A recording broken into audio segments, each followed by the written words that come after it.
Morning, welcome to 24 frames. సంగీతం అనేది సాగరం అని నేను మీకు ప్రత్యేకంగా చెప్పక్కర్లేదు. అలాంటి సాగరం లాంటి సంగీతంలో PhD చేశారు డాక్టర్ రాజశేఖర్ శర్మ. చందమామ కథ అనే చిత్రానికి అద్భుతమైన సంగీతాన్ని సమకూర్చారు ఈయన. మరి ఈ చిత్ర విశేషాలపై సంగీత దర్శకులు డాక్టర్ రాజశేఖర్ శర్మతో జరిపిన 24 ఫ్రేమ్స్ ఇంటర్వ్యూ.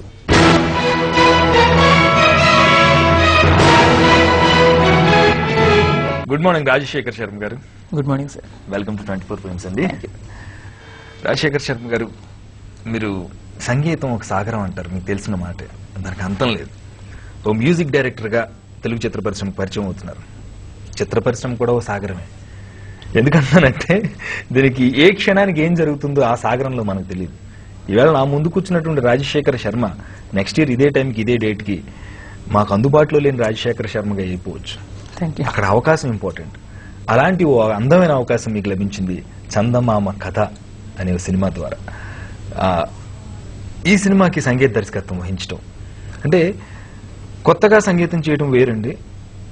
చిత్ర పరిశ్రమలోకి వచ్చిన తర్వాత మిమ్మల్ని మీరు నిరూపించుకోవడం కోసం చేసే సంగీతం వేరు.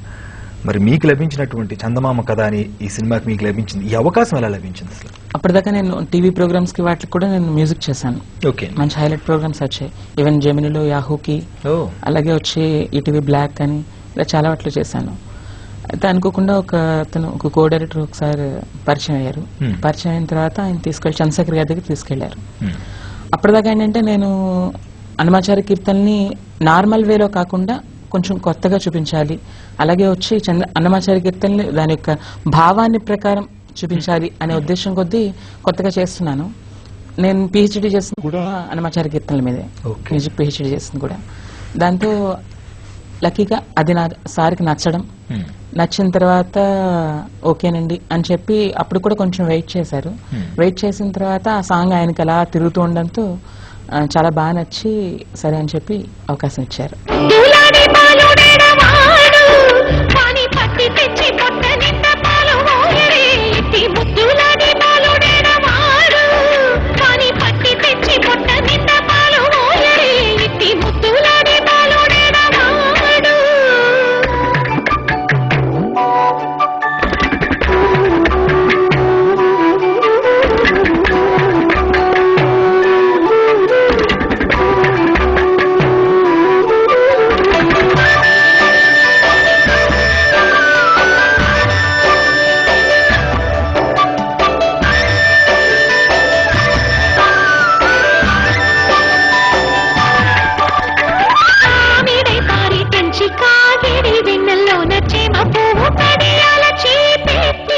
మీరు ఏ ప్రాంతానికి చెందిన వారు? సంగీతంలో PhD చేస్తున్నారు. సంగీతం పట్ల అంత ఇష్టం కలగడానికి గల కారణం ఏంటి? ఎక్కడి నుంచి వచ్చారు, ఏంటి వివరాలు చెప్పండి. అంటే మాది కాకినాడ, తూర్పుగోదావరి జిల్లా కాకినాడ. మా అమ్మగారి వైపు వాళ్ళందరూ కూడా సంగీత సాంప్రదాయ కుటుంబం. మా అమ్మమ్మ గారు భవడిపాటి నరసింహమ్మ గారిని సంగీత విదుషమణి కాకినాడలో. అంతేకాకుండా మా పిన్ని డాన్స్ అలాగే వచ్చి సంగీత సాహిత్యాలకు సంబంధించింది అలాంటి నేపథ్యం నుంచి వచ్చింది. ఎడ్యుకేషన్ అంతా ఎక్కడ జరిగింది? 10th క్లాస్ వరకు నేను కాకినాడేనండి. తర్వాత Hyderabad Madras. And 10th class లో అయిపోయిన తర్వాత నాకు పాడుతా తీగ, ఈటీవీ పాడుతా తీగలో నాకు ప్రీ సెమీఫైనల్స్ దాకా వచ్చాను నేను. ప్రీ సెమీఫైనల్స్ దాకా వచ్చాను. వచ్చిన తర్వాత కిర్వాణి గారి దగ్గర 3 years వర్క్ చేశాను నేను. 97 తర్వాత అక్కడి నుంచి రెహమాన్ గారి దగ్గర వర్క్ చేశాను 3 years. సఖీ నుంచి యువ సినిమా వరకు ఆయన దగ్గర వెనకాల ట్రాక్స్, హమ్మింగ్స్ అవి మొత్తం కూడా నేను చేశాను. అది అయిన తర్వాత కొన్ని ఇన్సిడెంట్స్ వల్ల నేను మళ్ళీ పర్సనల్ గా కొంచెం మెంటల్ గా అయ్యి మళ్ళీ తిరిగి కాకినాడ వచ్చేసాను నేను. 2002లో నేను కాకినాడ వచ్చేసాను. వచ్చిన తర్వాత మళ్ళీ 2006లో నేను హైదరాబాద్ వచ్చాను అనమాట. PhD అంటే ఇప్పుడు ఏంటి, ఒక పర్టికులర్ విభాగంలో చేయడం జరిగిందా లేకపోతే? సంగీతంలోనే నేను PhD చేశాను. సంగీతంలో గంధర్వ యూనివర్సిటీ అని గంధర్వ మహావిద్యాలయం ఉంది ముంబైలో. దాని నుంచి నేను PhD పట్టా తీసుకున్నాను 2002లో. ఇప్పుడు మళ్ళీ నేను డాన్స్ కూడా PhD చేస్తున్నాను. ఆల్రెడీ MPhil కంప్లీట్ అయింది. కూచిపూడి నేర్చుకున్నాను, మెడ్రాస్ వెంకటేశ్వర మాస్టర్ గారి దగ్గర నేర్చుకున్నాను నేను.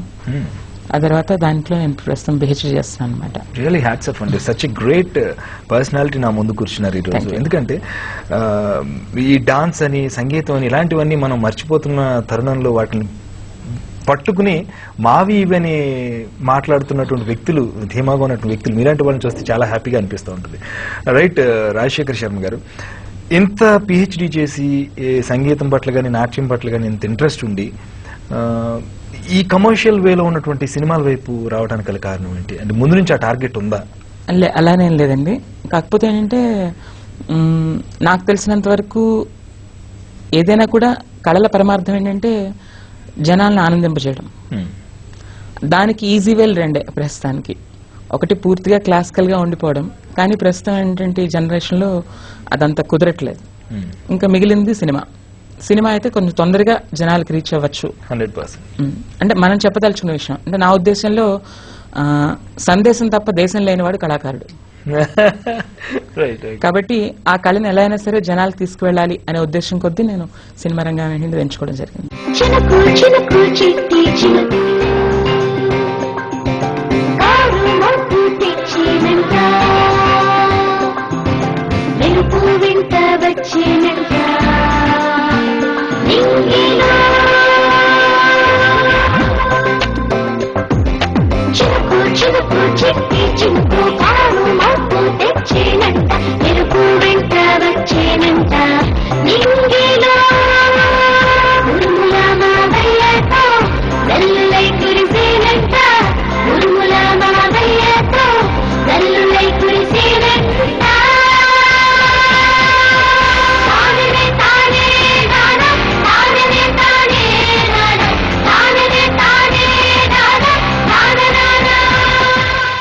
సినిమా కనుక తీసుకుంటే దర్శక నిర్మాతగా ఉన్నటువంటి చంద్రశేఖర్ గారు కొత్తవారు, మీరు కొత్తవారు, అండ్ ఆల్మోస్ట్ వాళ్ళు కొత్త టీం అంతా ఒక ఇన్స్పిరేషన్ కోసం ఇన్స్పైర్ అవుతూ చేసినటువంటి సినిమా ఇది. చంద్రశేఖర్ గారు మీకు కథ చెప్పినప్పుడు, మీరు విన్నప్పుడు ఎలాంటి ట్యూన్స్ ఇవ్వాలని మీరు అనుకున్నారు? కథ వినగానే మీకు ఏమనిపించింది అసలు? నిజంగా అదృష్టంగా భావించాను అది. ఎందుకంటే ఇప్పుడు వస్తున్నటువంటి కంటిన్యూ వస్తున్నటువంటి సినిమాలు చూస్తున్నాం కానీ ఇది చేస్తున్నాము, ఎన్ని హిట్ అవుతున్నాయి ఎన్ని ఫ్లాప్ అవుతున్నాయి అనే విషయం మనం చెప్పుకోకర్లేదు, తెలుస్తాం అందరికీ. కానీ ఏంటంటే అలాంటి నేపథ్యంలో ఏదో క్యాజువల్ గా అందరితో పాటు వచ్చేటువంటి సినిమాల్లో కాకుండా ఒక మంచి సందేశాత్మకమైనటువంటి cinema, at the same time అది ఫ్యామిలీ మొత్తం చూడగలిగేటువంటి సినిమా, కేవలం ఒక పర్టికులర్ ఏదో ఒక వర్గానికి మాత్రమే కాకుండా అన్ని వర్గాల ప్రేక్షకులు కూడా ఆదరించగలిగేటువంటి సినిమా లాంటిది కాబట్టి కొంచెం అదృష్టంగా భావించాను. దాంట్లో సందేశాత్మకమైనటువంటిది కాబట్టి నేను మాక్సిమం ఎంతవరకు ఎఫర్ట్ పెట్టగలను అంతవరకు నేను పెట్టడానికి అవకాశం ఉండేటువంటి సినిమా కాబట్టి ఆ అవకాశం రాగానే చాలా ఆనందంగా అనిపించింది నాకు. అందులోనే ఆ ప్రక్రియలోనే భాగంగా ఇందులో కూడా ఒక ఇంపార్టెంట్ సాంగ్ ఒకటి ఉంది, సెకండ్ హాఫ్ లో వస్తుంది. అది పల్లె సోయగాలను కళ్ళతో చూడని చెప్పి సుద్దాల అశోక్ తేజ్ గారు రాశారు. దీనికి యాక్చువల్ గా ఆయనకి జాతీయ అవార్డు ఎలా వచ్చిందో దీనికి కూడా అవార్డు వస్తుందని నమ్మకం. ఖచ్చితంగా. దీని యొక్క గొప్పతనం ఏంటంటే ఈ మధ్య కాలంలో ఎవరు కూడా యూజ్ చేయనటువంటి ఒక 14 రేర్ రాగాలని కలిపి 6 నిమిషాల పాటు ఉండేటువంటి సాంగ్ ఇది.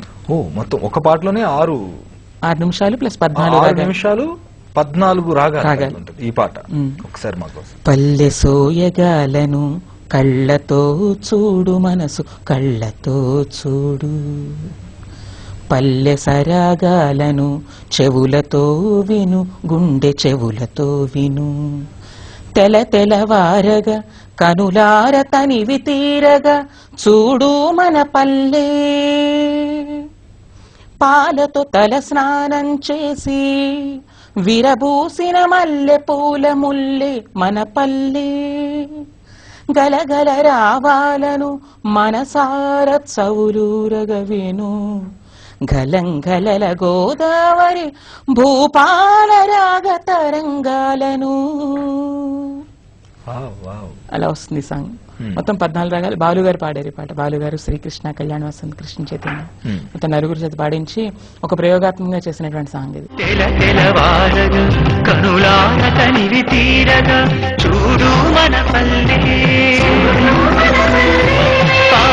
తల స్నానం చేసి విరబూసిన మల్లె పూల ముల్లె మన పల్లె, గలగల రావాలను మనసార చెవులూరగ విను, గలగల గోదావరి భూపాల రాగ తరంగాలను.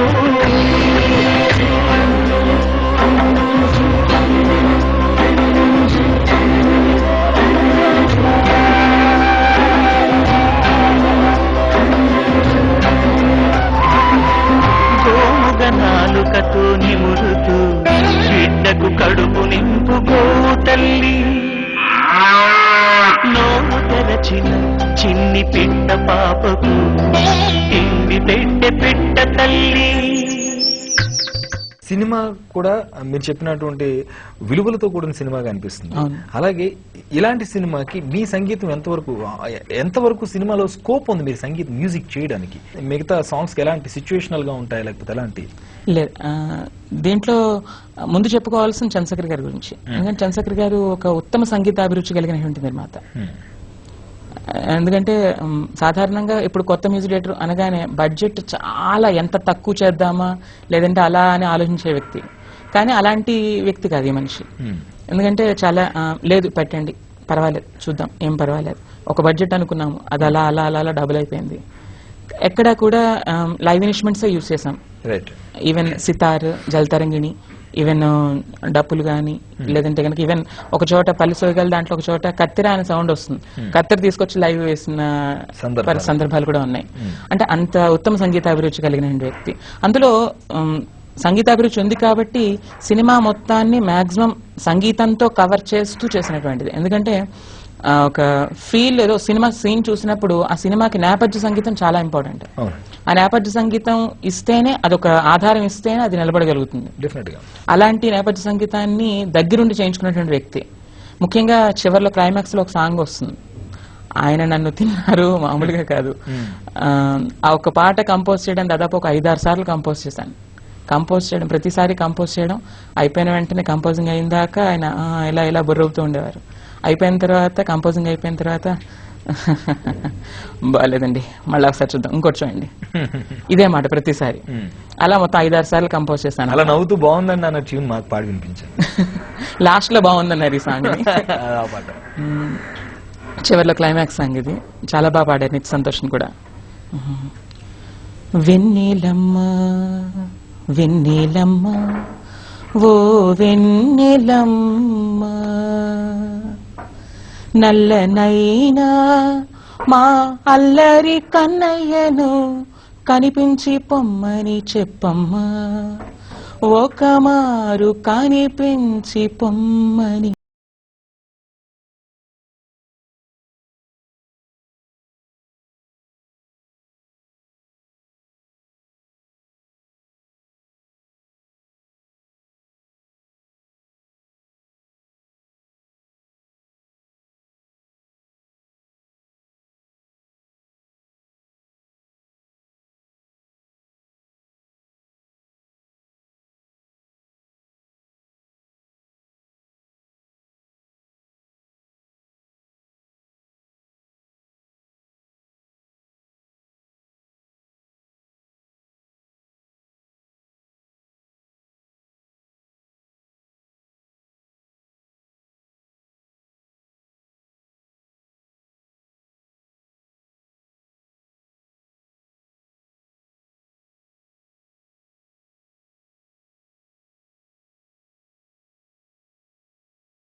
ఐటమ్ సాంగ్ ఒకటి ఉంది, జూనియర్ దాసరిని ఏమైనా అనేవాళ్ళు, రదాసనారాయణ అని పిలిచేవారు. పల్లె గోదావరి తల్లి తుళ్ళి పాడింది మళ్ళీ చందమామ కథలెన్నో. 24 ఫ్రేమ్స్ విరామం.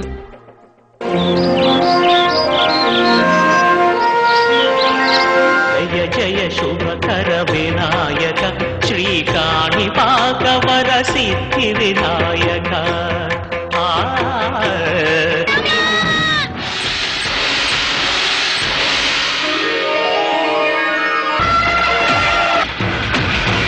అందరి బంధువయ్య భద్రాచల రామయ్య, ఆదుకునే ప్రభువయ్య. దేవుళ్ళు ఈ రోజు ఉదయం 9 గంటలకు.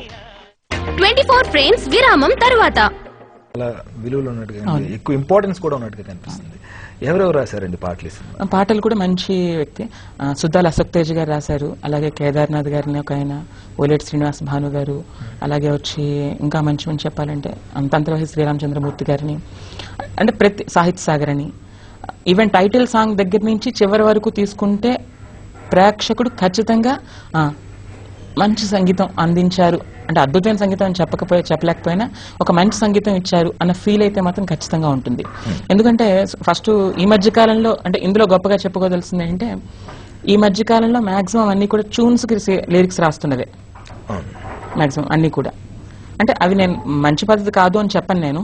కాకపోతే ఏంటంటే సుద్దాల సుక్తేజ గారు కూడా సిట్టింగ్స్ లో కూర్చున్నప్పుడు ఫస్ట్ అదే అన్నారు, నువ్వు ట్యూన్ పంపించేయమని నేను రాసిస్తానన్నారు. నేను ఒకటే చెప్పాను, లేదండి సాహిత్యం ఒక పువ్వు అనుకుంటే గనక సంగీతం దానికి తొడిమి లాంటిది, అది ఆధారాన్ని ఇవ్వాలి తప్ప అదే సంగీతం అదే మెయిన్ అయిపోకూడదు అని చెప్తే చాలా హ్యాపీగా ఫీల్ అయ్యి, లేదమ్మా సాలు రాజేశ్వరరావు గారు అలాంటి టైంలో ఈ మాటలు విన్నాను నేను, మళ్ళీ ఇప్పుడు అలాంటి మాట వింటున్నానన్న ఉద్దేశంతో ఆయన చాలా హ్యాపీగా ఫీల్ అయ్యారు. తర్వాత మీరు ట్యూన్ చేయడం, ఈవెన్ ప్రతి పాట కూడా ఇందులో ప్రతిదీ కూడా సాహిత్యం రాసిన తర్వాతే నేను ట్యూన్ చేశాను. అంటే లిరిక్ ని ఏమాత్రం కూడా ట్రిమ్ చేయకుండా కట్ చేయకుండా కవి భావాన్ని ఎంతవరకు ఆయన పెట్టారో తన యొక్క భావాలని కష్టపడి పెడతాడు ఆయన, ఆ భావాన్ని యాజ్ ఇట్ ఈజ్ గా నేను తీసుకెళ్ళాను. రైట్. ఈవెన్ అలాగే ప్రతి పాట కూడా, చిన్నపిల్లల పాట ఉంది ఇందులో, అలాగే టైటిల్ సాంగ్ బాగుంటుంది, అలాగే ఐటమ్ సాంగ్ ఒకటి ఉంది, ఎంఎస్ నారాయణ గారి సాంగ్ ఒకటి ఉంది, అలాగే వచ్చి మంచి దేశభక్తి సింగర్స్ మన బాలు గారు, చిత్ర గారు, నిత్ సంతోష్ గారు, అలాగే వచ్చి మురళీధర్, అలాగే వచ్చి గీతా మాధురి, శ్రీకృష్ణ, కళ్యాణ్ వసంత్, మాక్సిమం అంటే సినిమాలు యాక్ట్ చేసిన వాళ్ళకన్నా కూడా సింగర్స్ ఎక్కువ మంది అన్ని అంతమంది పాడించాను. టైటిల్ సాంగ్ ఎలా ఉంటుంది ఒకసారి వింటే? మారాణి మాగాణి మారాన్ని చూసే గారాల గోదారి రాగాలు తీసే రే పల్లె మా పల్లె వేణులోది ఇలా వెళ్తూ ఉంటుంది. అంటే ప్లెజెంట్ గా వెళ్తుంది, వెళ్ళి ఒక్కసారిగా మళ్ళా పల్లెది వచ్చేస్తుంది. పల్లె గోదావరి తల్లి తుళ్ళి పాడింది మళ్ళీ చందమామ కథలెన్నో. తొల్లింటి వెలగావు తుమ్మెదా ఇంకా బొల్లవుగా మమ్మువ తుమ్మెదా, తొల్లింటి వెలగావు తుమ్మెదా ఇంకా బొల్లవుగా మమ్మువ తుమ్మెదా, తోలంపు రచనల తుమ్మెదా కాడు దూరేమో కొంచెరేమో తుమ్మెదా, దూరి వెలగావు తుమ్మెదా అమ్మ ఓలక చూడుకో తుమ్మెదా, తొల్లింటి వెలగావు తుమ్మెదా ఇంకా బొల్లవుగా మమ్మువ తుమ్మెదా, తొల్లింటి వెలగావు తుమ్మెదా ఇంకా బొల్లవుగా మమ్మువ తుమ్మెదా. దర్శక నిర్మాతగా ఉన్నటువంటి చంద్రశేఖర్ గారు మీకు ఈ లైన్ చెప్పి ఈ స్టోరీ చెప్పినప్పుడు సాధారణంగా చిత్రరంగానికి వద్దామని అనుకున్నారు. ఒక కమర్షియల్ సినిమాతో వచ్చుంటే రాజశేఖర శర్మ అనే వ్యక్తి ఈ పాటికి మొత్తం అందరికీ తెలిసిపోయి ఉంటాడు. ఒక సినిమాతో, ఒక పెద్ద హీరో సినిమానో లేకపోతే ఇంకోటో ఆ ప్రయత్నం వేరు, అక్కడ వచ్చే క్రెడిట్ వేరు. ఇక్కడ చంద్రశేఖర్ గారు మీకు ఈ కథ చెప్పి ఈ సినిమాకి మీరు పని చేయాలనుకున్నప్పుడు మీకు ఏమనిపించింది? ఈయనేంట్రా బాబు ఇప్పుడు వచ్చి ఇలాంటి కథ చెప్తున్నాడు, ఈ కథని మ్యూజిక్ చేయడం ఏంటి, అలా అనిపించిందా? ఇది ఒక అవకాశం, ఎలాంటి అవకాశానైనా మనం కరెక్ట్ గా ఉపయోగించుకుంటే మంచి పేరు వస్తుందని మీరు అనిపించిందా? ఏమనిపించింది? మీరు అనుకున్నట్టు ఆలోచించుంటే గనక ఇప్పుడు మనకు ఒక కెఎం రాధాకృష్ణ గారు కనబడేవారు కాదు, అలాగే వచ్చి ఒక సత్యం గారు కనబడేవారు కాదు, ఒక రమేష్ నాయుడు గారు కనబడేవారు కాదు. అందరూ కూడా కేవలం ఇళయరాజా గారు లేరు, లేదంటే గనక వీళ్లే కనబడేవాడు పదార్థాలు. అంటే సత్యం గారి మ్యూజిక్ మీకు తెలుసు, వీణ వేణువై ఇలాంటి మంచి మంచి సాంగ్స్, రాజన్ నాగేంద్ర గారు ఇలాంటి వాళ్ళందరూ కూడా. అలాంటి వాళ్ళు చేసిన తక్కువ సినిమాలే, కానీ ఎవరు మర్చిపోలేదు. ఆయన కథ చెప్పి సంగీతం అందించాలన్నప్పుడు కూడా నేను అనుకున్న తీరదే. నేను కూడా కమర్షియల్ గా హిట్ అయిపోయి ఒక అద్భుతమైనటువంటి ఒక మంచి బిజీగా అయిపోవాలన్న అదైతే నేను పెట్టుకోలేదు. సంవత్సరానికి ఒక సినిమా చేసినా ఇలాంటి సినిమా చేస్తే చాలు. ఇలాంటి సినిమా చేసి ఇలాంటి ఒక గుర్తింపు, ప్రత్యేకమైన గుర్తింపు ఉండాలి అనే ఉద్దేశం కొద్ది. ముఖ్యంగా అంటే నాదేంటే ఒక శాస్త్రబద్ధమైనటువంటి శాస్త్రీయ సంగీతాన్ని, అలాగే వచ్చి ఒక మంచి మెలోడీ సంగీతాన్ని ప్రేక్షకులకు అందించాలి, అంతే తప్ప అది కమర్షియల్ గా అయిపోవాలి అనే రూల్ ఏం లేదు. అలా అని చెప్పి కమర్షియల్ వస్తే నేను కాదన్ను, అది కూడా చేస్తాను. ఎందుకంటే సంగీతం బేస్ ఉన్న వాళ్ళకి ఏదైనా చేయొచ్చు.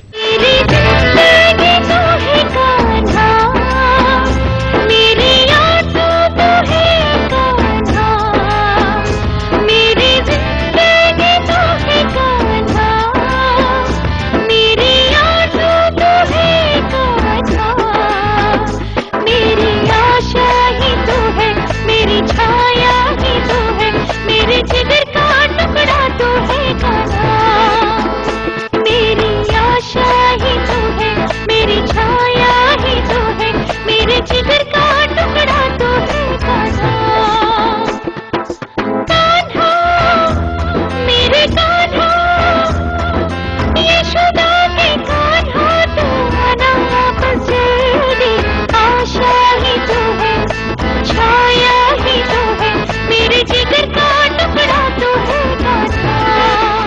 మన వెనక జరిగినటువంటి మన కథాన్ని ఒకసారి ఆ తీయటి జ్ఞాపకాలను గుర్తు చేసే సినిమాగా చందమామ కథ నాకు అనిపిస్తుంది.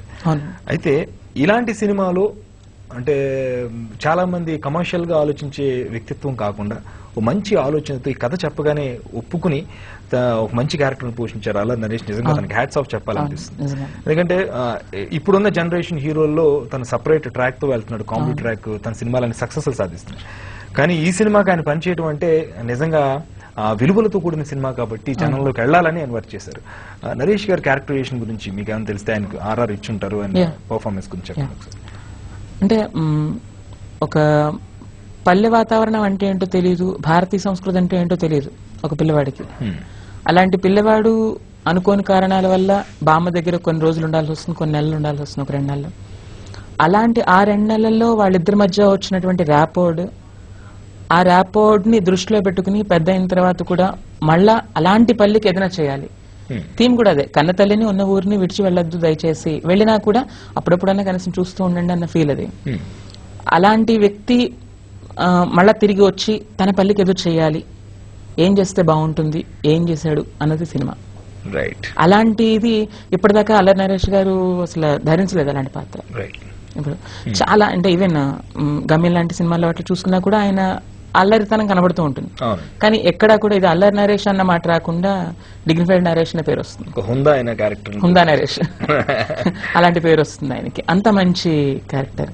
అందుకని వెనకాల ఇచ్చినప్పుడు కూడా ఆయన వెనకాల ఏ దేశమేగినా ఎందుకాలిడినా ఏ పీఠమెక్కినా ఎవరేమనినా పొగడరాని తల్లి భూమి భారతిని నిరుపరాని జాతి నిండు గౌరవము.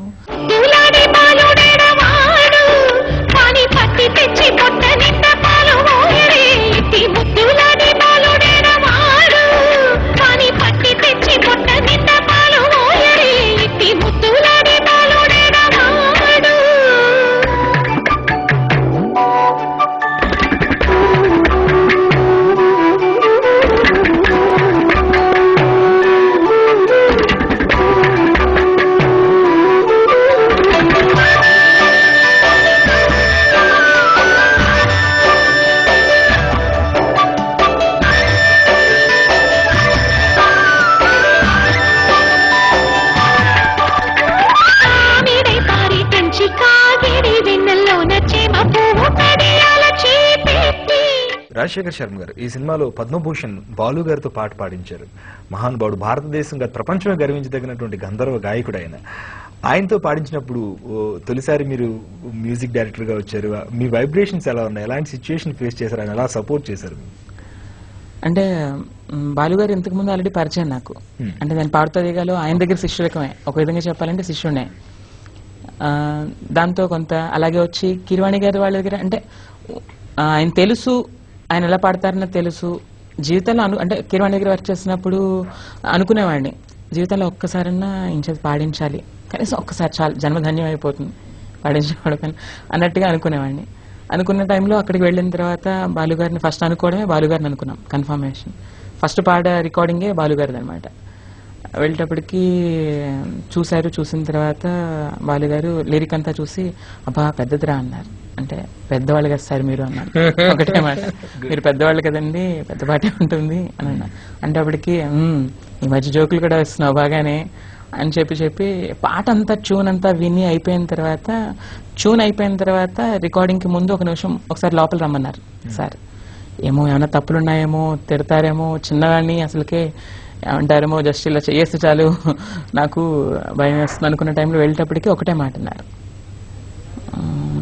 నా దగ్గర నుంచి వెళ్ళినటువంటి చాలా మంది వాళ్ళల్లో ఒకళ్ళిద్దరున్నారు నేను గర్వించదగిన వాళ్ళు అన్నట్టుగా. అలాంటిది నా శిష్యకంలో చాలా బాగా చేశారు నువ్వు. ఒక్కసారి ఆయన కళ్ళమ్మట అంటే కళ్ళు చెమరించే వాళ్ళకి ఒకసారి ఆయనకి చాలా బాగా చేసావు. ఈ మధ్య కాలంలో నేను 1 దశాబ్దం నుంచి అసలు ఈ మధ్య కాలంలో నేను ఇలాంటి కంపోజిషన్ చూడలేదు నేను. ఎందుకంటే 14 రాగాలు యూజ్ చేసింది చాలా గొప్ప ఈ మధ్య కాలంలో. అలాంటిది చాలా బాగా చేశాను అని చెప్పి గట్టిగా కౌగిలించుకున్నారు.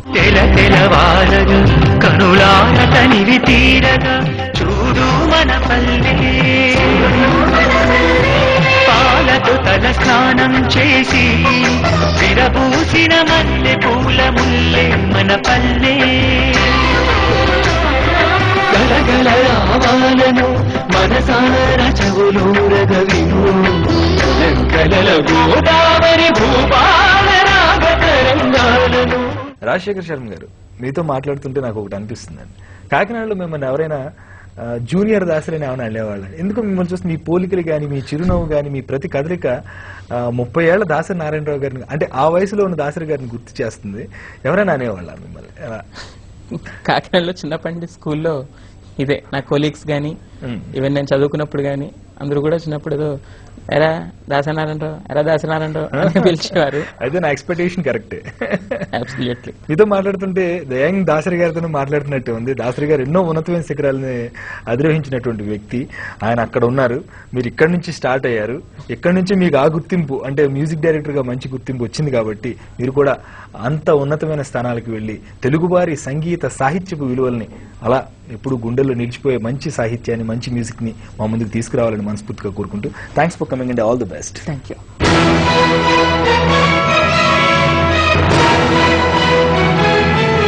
ఇవి చందమామ కథ చిత్రానికి తొలిసారి సంగీత దర్శకత్వం వహించిన సంగీత దర్శకులు డాక్టర్ రాజశేఖర్ శర్మతో జరిపిన 24 ఫ్రేమ్స్ ఇంటర్వ్యూ విశేషాలు. తిరిగి రేపటి ఎపిసోడ్ లో మరో guest. Until then keep smiling. Bye.